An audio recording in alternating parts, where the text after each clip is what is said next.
ओम शांति। 27 फरवरी 2025 प्रातः मुरली। ओम शांति। बाप दादा मधुबन।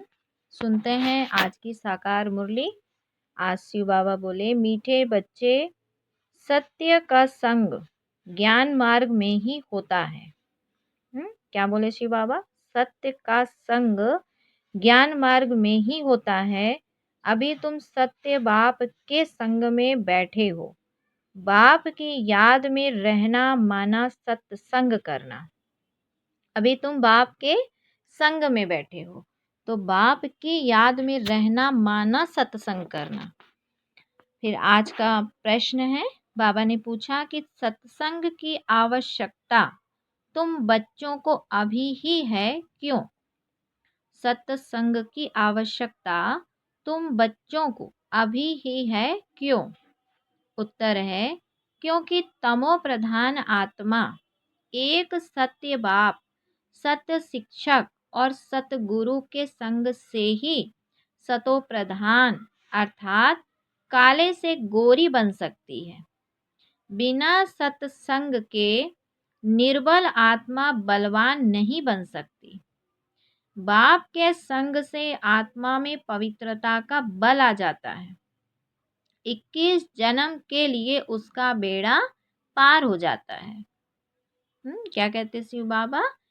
क्योंकि तमो प्रधान आत्मा एक सत्य बाप, सत्य शिक्षक और सतगुरु के संग से ही सतो प्रधान अर्थात काले से गोरी माना काले से बाबा ने कहा गोरी बन सकती है। बिना सत्संग के निर्बल आत्मा बलवान नहीं बन सकती। तो बाप के संग से आत्मा में पवित्रता का बल आ जाता है। 21 जन्म के लिए उसका बेड़ा पार हो जाता है। अच्छा, ओम शांति। ओम शांति। बच्चे सत्संग में बैठे हो। इस सत्य के संग में कल्प कल्प संगम पर ही बच्चे बैठते हैं। बच्चे सत्संग में बैठे हो, बाबा पूछते हैं कि इस सत्य के संग में कल्प कल्प संगम पर ही बच्चे बैठते हैं। दुनिया तो यह नहीं जानती क्या कि सत्य का संग किसको कहा जाता है। सत्संग नाम यह अविनाशी चला आता है। भक्ति मार्ग में भी कहते हैं हम फलाने सत्संग में जाते हैं। अब वास्तव में भक्ति मार्ग में कोई सत्संग में जाते नहीं। सत्संग होता ही ज्ञान मार्ग में है। क्या कहा शिव बाबा ने कि वास्तव में भक्ति मार्ग में कोई सत्संग में जाते नहीं, सत्संग होता ही ज्ञान मार्ग में है। अब तुम सत्य के संग में बैठे हो, माना कब? जब संगम युग में सत्य ज्ञान की बातें होती हैं। कौन करता है सत्य ज्ञान की बातें? स्वयं शिव बाबा आकर हम बच्चों को सत्य का संग देते हैं।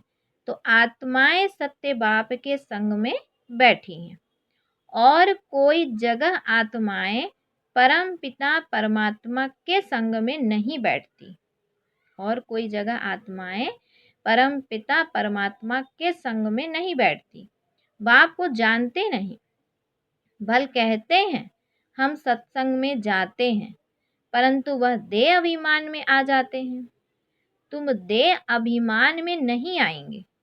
तुम समझते हो हम आत्मा हैं, सत्य बाबा के संग में बैठे हैं और कोई भी मनुष्य सत्य के संग में बैठ नहीं सकता। सत्य का संग यह नाम भी अभी ही है। सत्य का संग, इसका यथार्थ रीति अर्थ बाप बैठ समझाते हैं। तुम आत्माएं अब परमात्मा बाप जो सत्य है उनके साथ बैठी हो। वह सत्य बाप, सत्य टीचर, सत्य गुरु है। तो गोया तुम सत्संग में बैठे हो। फिर भल यहाँ व घर में बैठे हो, परंतु अपने को आत्मा समझ याद बाप को करते हो। हम आत्मा अब सत्य बाप को याद कर रहे हैं, अर्थात सत्य के संग में है। बाप मधुबन में बैठे हैं। बाप को याद करने की युक्तियां भी अनेक प्रकार की मिलती हैं। याद से ही विकर्म विनाश होंगे। यह भी बच्चे जानते हैं। हम 16 कला संपूर्ण बनते हैं, फिर उतरते उतरते कला कम होती जाती है। भक्ति भी पहले अव्यचारी है, फिर गिरते गिरते व्यभिचारी भक्ति होते हैं, तमो प्रधान बन जाते हैं। फिर उनको सत्य का संग जरूर चाहिए, नहीं तो पवित्र कैसे बने। तो अब तुम आत्माओं को सत्य बाप का संग मिला है। आत्मा जानती है हमको बाबा को याद करना है, उनका ही संग है। याद को भी संग कहेंगे। यह है सत्य का संग। यह है, बाबा कहते, यह है सत्य का संग। यह देह होते हुए भी तुम आत्मा मुझे याद करो। यह है सत्य का संग। जैसे कहते हैं ना, इनको बड़े आदमी का संग लगा हुआ है, इसीलिए देह अभिमानी बन पड़ा है। अभी तुम्हारा संग हुआ है सत्य बाप के साथ, जिससे तुम तमो प्रधान से सतो प्रधान बन जाते हो। बाप कहते हैं मैं एक ही बार आता हूँ। अभी आत्मा का परमात्मा से संग होने से तुम 21 जन्म के लिए पार हो जाते हो। फिर तुमको संग लगता है देह का। यह भी ड्रामा बना हुआ है। तो बाप कहते हैं मेरे साथ तुम बच्चों का संग होने से तुम सतो प्रधान बन जाते हो, जिसको गोल्डन एजेड कहा जाता है। साधु संत आदि तो समझते हैं आत्मा निर्लेप है, सभी परमात्मा ही परमात्मा है। तो इसका मतलब परमात्मा में खाद पड़ी है, परमात्मा में तो खाद पड़ नहीं सकती। बाप कहते हैं क्या कि मुझ परमात्मा में खाद पड़ती है? नहीं, मैं तो सदैव परम धाम में रहता हूँ, क्योंकि मुझे तो जन्म मरण में आना नहीं है। यह नाम, बाबा कहते, यह तुम बच्चे जानते हो कि तुम्हारे में भी कोई का संग जास्ती है, कोई का कम है। कोई तो अच्छी रीति पुरुषार्थ कर योग में रहते हैं। जितना समय आत्मा बाप का संग करेगी उतना फायदा है, विकर्म विनाश होंगे। बाप कहते, हे आत्माएं, मुझ बाप को याद करो, मेरा संग करो। मुझे यह शरीर का आधार तो लेना पड़ता है, नहीं तो परमात्मा बोले कैसे, आत्मा सुने कैसे। अभी तुम बच्चों का संग है सत्य के साथ। सत्य बाप को निरंतर याद करना है, आत्मा को सत्य का संग करना है। आत्मा भी वंडरफुल है, परमात्मा भी वंडरफुल है, दुनिया भी वंडरफुल है। यह दुनिया कैसे चक्कर लगाती है? वंडर है। तुम सारे ड्रामा में ऑलराउंडर पार्ट बजाते हो।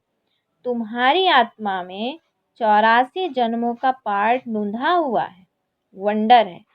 सतयुगी आत्माएं और आजकल की आत्माएं, बाबा ने कहा सतयुगी आत्माएं और आजकल की आत्माएं, उसमें भी तुम्हारी आत्मा सबसे जास्ती ऑलराउंडर है। नाटक में कोई का शुरू से पार्ट होता है, कोई का बीच से, कोई का पिछाड़ी में पार्ट होता है। वह है सब हद के ड्रामा, वह भी अभी निकले हैं। अब साइंस का इतना जोर है, सतयुग में कितना उनका बल रहेगा। नई दुनिया कितना जल्दी बनती होगी। हाँ, बाबा कहते सतयुग में कितना उनका बल होगा, जो कि साइंस का बताया कि साइंस का इतना जोर है। अभी की बात है, तो सोचो सतयुग में कितना उनका बल होगा, नई दुनिया कितनी जल्दी बनती होगी। वहाँ पवित्रता का बल है मुख्य, अभी है निर्बल, वहाँ है बलवान। यह लक्ष्मी नारायण बलवान है ना, अभी रावण ने बल छीन लिया है। फिर तुम उस रावण पर जीत पाकर कितना बलवान बनते हो। जितना सत्य का संग करेंगे, अर्थात आत्मा जितना सत्य बाप को याद करती है, उतना बलवान बनती है। पढ़ाई में भी बल तो मिलता है ना, तुमको भी बल मिलता है। सारे विश्व पर तुम हुक्म चलाते हो। आत्मा का सत्य के साथ योग संगम पर ही होता है। आत्मा का सत्य के साथ योग संगम पर ही होता है। बाप कहते हैं आत्मा को मेरा संग मिलने से आत्मा बहुत बलवान बन जाती है। बाप, वर्ड, ऑलमाइटी, अथॉरिटी है ना, उन द्वारा बल मिलता है। इसमें सब वेदों शास्त्रों के आदि मध्य अंत का ज्ञान आ जाता है। जैसे बाप ऑलमाइटी है, तुम भी ऑलमाइटी बनते हो। विश्व पर तुम राज्य करते हो, तुमसे कोई छीन नहीं सकता। तुमको मेरे द्वारा कितना बल मिलता है, इनको भी बल मिलता है। जितना बाबा को याद करेंगे उतना बल मिलेगा। बाप और कोई तकलीफ नहीं देते हैं, सिर्फ याद करना है बस। 84 जन्मों का चक्र अब पूरा हुआ है, अब वापस जाना है। यह समझना कोई बड़ी बात नहीं है। जास्ती रेजगारी में जाने की तो दरकार ही नहीं है। बीज को जानने से समझ जाते हैं, इनसे यह सारा झाड़ ऐसे निकलता है, नेट सेल में बुद्धि में आ जाता है। यह बड़ी विचित्र बातें हैं। भक्ति मार्ग में मनुष्य कितने धक्के खाते हैं, मेहनत करते हैं, मिलता कुछ भी नहीं।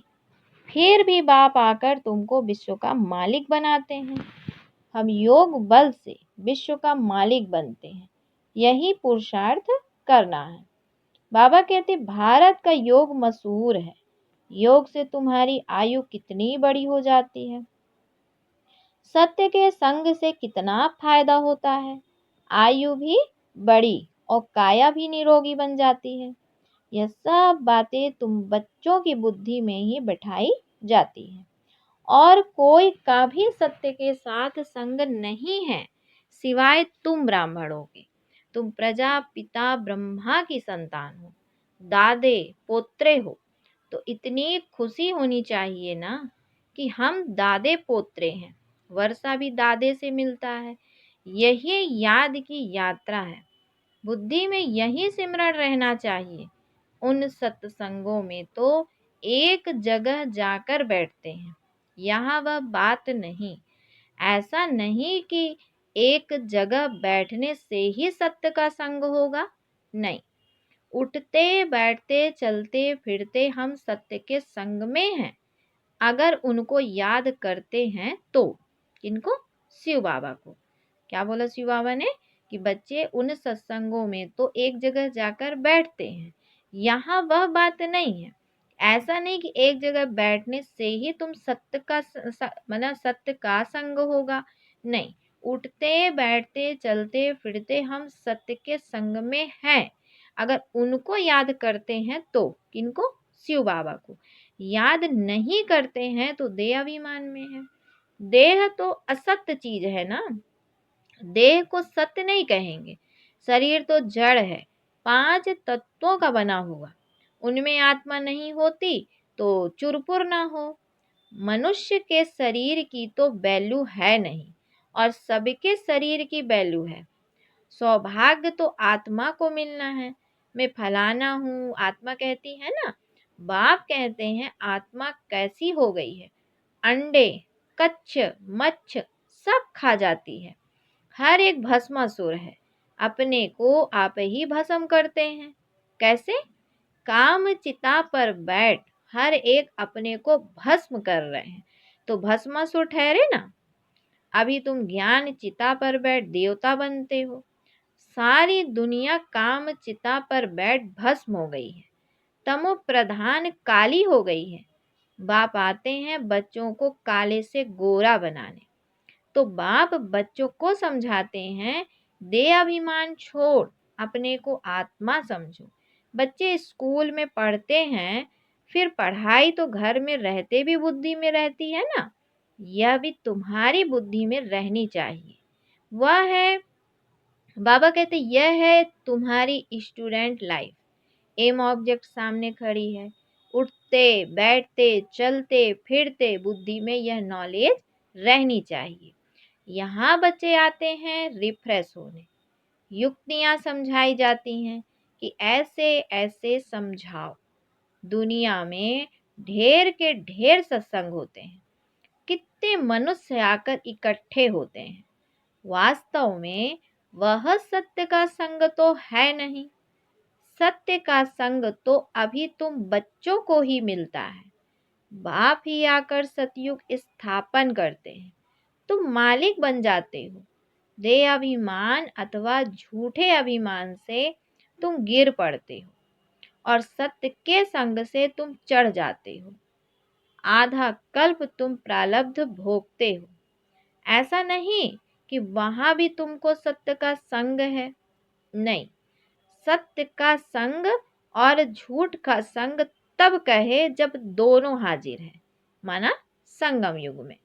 सत्य बाप जब आते हैं वही आकर सब बातें समझाते हैं। जब तक वह सत्य बाप नहीं आए तब तक कोई जानते भी नहीं है। अब बाप तुम बच्चों को कहते हैं, हे आत्माएं, मेरे साथ संग रखो। देह का जो संग मिला है उनसे उपराम हो जाओ।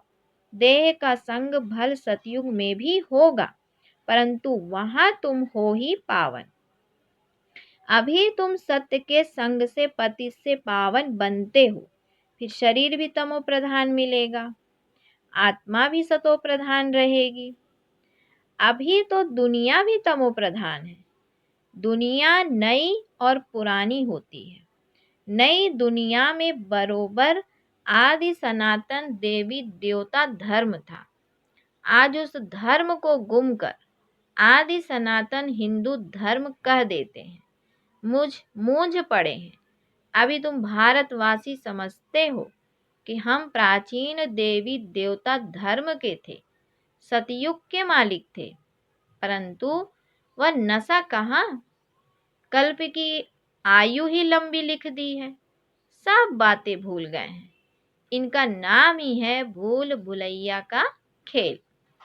अभी सत्य बाप द्वारा तुम सारी नॉलेज जानने से उच्च पद पाते हो, फिर आधा कल्प बाद नीचे गिरते हो, क्योंकि रावण राज्य शुरू होता है। दुनिया पुरानी तो होगी ना। तुम समझते हो हम नई दुनिया के मालिक थे, अभी पुरानी दुनिया में है। कोई यह भी याद नहीं पड़ता है। बाबा तुमको स्वर्गवासी बनाते हैं। आधा कल्प हम स्वर्गवासी रहेंगे, फिर आधा कल्प बाद नीचे गिरते हो, क्योंकि रावण राज्य शुरू होता है। दुनिया पुरानी तो होगी ना। तुम समझते हो बाबा हमको स्वर्गवासी बनाते हैं। आधा कल्प हम स्वर्गवासी रहेंगे, फिर नरकवासी बनेंगे। तुम भी मास्टर ऑलमाइटी बने हो, नंबरवार पुरुषार्थ अनुसार। यह है ज्ञान अमृत का डोज। शिव बाबा को ऑर्गन्स मिले हैं पुराने, नया ऑर्गन्स तो मिलता नहीं, पुराना बाजा मिलता है ना। ब्रह्मा बाबा द्वारा समझाते तो बाबा क्या है, पुराना है ना, पुराना बाजा संगम युग में ब्रह्मा बाबा। तो बाप आते भी वानप्रस्थ में ही हैं। तो कहा बच्चों को खुशी होती तो बाप भी खुश होते हैं। बाप कहते हैं हम आते हैं बच्चों को नॉलेज दे, रावण से छुड़ाने। पाठ तो खुशी से बजाया जाता है ना। बाप बहुत खुशी से पाठ बजाते हैं। बाप को कल्प कल्प आना पड़ता है। यह पाठ कभी बंद नहीं होता है। बच्चों को बहुत खुशी रहनी चाहिए। जितना सत्य का संग करेंगे उतना खुशी होगी। याद कम करते हैं, इसीलिए इतनी खुशी नहीं रहती। बाप बच्चों को मिल्कियत देते हैं। जो बच्चे सच्ची दिल वाले हैं उन पर बाप का बहुत प्यार रहता है। सच्चे दिल पर साहिब राजी रहते हैं।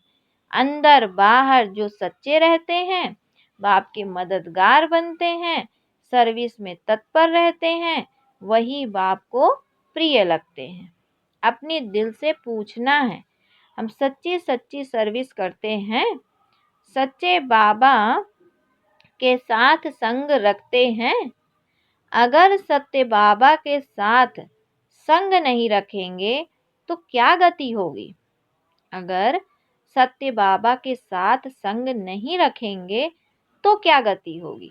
बहुतों को रास्ता बताते रहेंगे तो उच्च पद भी पाएंगे।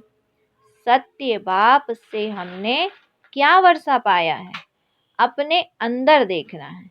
यह तो जानते हैं नंबरवार, कोई कितना वर्षा पाते हैं, कोई कितना पाते हैं। रात दिन का फर्क रहता है। बाबा कहते हैं कि रात दिन का फर्क रहता है। अच्छा, फिर बाबा बच्चों को याद प्यार देते हैं। धारणा बाबा ने याद कर दिया। मीठे मीठे सिकिलधे बच्चों प्रति माता पिता बाप दादा का याद प्यार और गुड मॉर्निंग।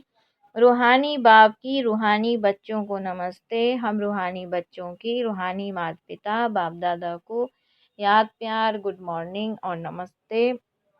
सदा रहो हंसते हंसाते, बनो फरिश्ते। फिर है धारणा के लिए मुख्य सार। पहला पॉइंट है, तुम्हें जो इस देह का संग मिला है। बाबा कहते हैं तुम्हें जो इस देह का संग मिला है, इस संग से उपराम रहना है, सत्य के संग से पावन बनना है। क्या कहते शिव बाबा कि तुम्हें जो इस देह का संग मिला है, इस संग से उपराम रहना है, सत्य के संग से पावन बनना है। दूसरा पॉइंट है, इस स्टूडेंट लाइफ में चलते फिरते बुद्धि में नॉलेज घूमती रहे। इस स्टूडेंट लाइफ में चलते फिरते बुद्धि में नॉलेज घूमती रहे। एम ऑब्जेक्ट को सामने रख पुरुषार्थ करना है। सच्चे दिल से बाप का मददगार बनना है। बाबा कहते हैं ऑब्जेक्ट को सामने रख पुरुषार्थ करना है, सच्चे दिल से बाप का मददगार बनना है। फिर बाबा ने बच्चों को वरदान दिया, अव्यचारी और निर्विघ्न स्थिति द्वारा फर्स्ट जन्म की प्राप्त करने वाले समीप और समान भव। अव्यचारी और निर्विघ्न स्थिति द्वारा फर्स्ट जन्म की प्रारब्ध प्राप्त करने वाले समीप और समान भव। बाबा ने कहा कि जो बच्चे यहाँ बाप के गुण और संस्कारों के समीप हैं, सर्व संबंधों से बाप के साथ का व समानता का अनुभव करते हैं, वही वहाँ रॉयल कुल में फर्स्ट जन्म के संबंध में समीप आते हैं। दूसरा, फर्स्ट में वही आएंगे जो आदि से अब तक अव्यचारी और निर्विघ्न रहे हैं। निर्विघ्न का अर्थ यह नहीं है कि विघ्न आए ही नहीं, लेकिन विघ्न विनाशक व विघ्नों के ऊपर सदा विजयी रहे। यह दोनों बातें यदि आदि से अंत तक ठीक है तो फर्स्ट जन्म के साथी बनेंगे। आज बाबा ने वरदान में बच्चों को फर्स्ट जन्म में बाप के साथ साथी बनने के लिए क्या विधि बताई, वो वरदान में आज दिया कि बच्चे अगर हम अव्यचारी स्टेज में रहेंगे, निर्विघ्न स्थिति में सदा रहेंगे, तो फर्स्ट जन्म की प्रारब्ध के अधिकारी बनेंगे। तो बाबा ने कहा कि बच्चे इसके लिए हमें बहुत अच्छे से पुरुषार्थ करना है। स्लोगन है, साइलेंस की पावर से निगेटिव को पॉजिटिव में परिवर्तन करो। साइलेंस की पावर से मतलब कोई भी बात अगर नेगेटिव दिखती है तो शांति में जाके उसको पॉजिटिव में चेंज करो, है ना। तो साइलेंस की पावर से नेगेटिव को पॉजिटिव में परिवर्तन करो। आज का अव्यक्त इस सारे की पॉइंट है। बाबा बोले, एकांतवासी अर्थात सदा स्थूल एकांत के साथ साथ एक के अंत में रहना, है ना। शरीर से ही बस एकांत नहीं होना, मन बुद्धि भी एक की याद में टिकी रहे। तो एकाग्रता की शक्ति से किसी भी आत्मा का मैसेज उस आत्मा तक पहुंचा सकते हो, किसी भी आत्मा का आवाहन कर सकते हो, किसी भी आत्मा की आवाज को कैच कर सकते हो, किसी भी आत्मा को दूर बैठे सहयोग दे सकते हो। तो साइलेंस में कितनी पावर है जो सहज ही हम पुरुषार्थ और सेवा कर सकते हैं। अच्छा, ओम शांति।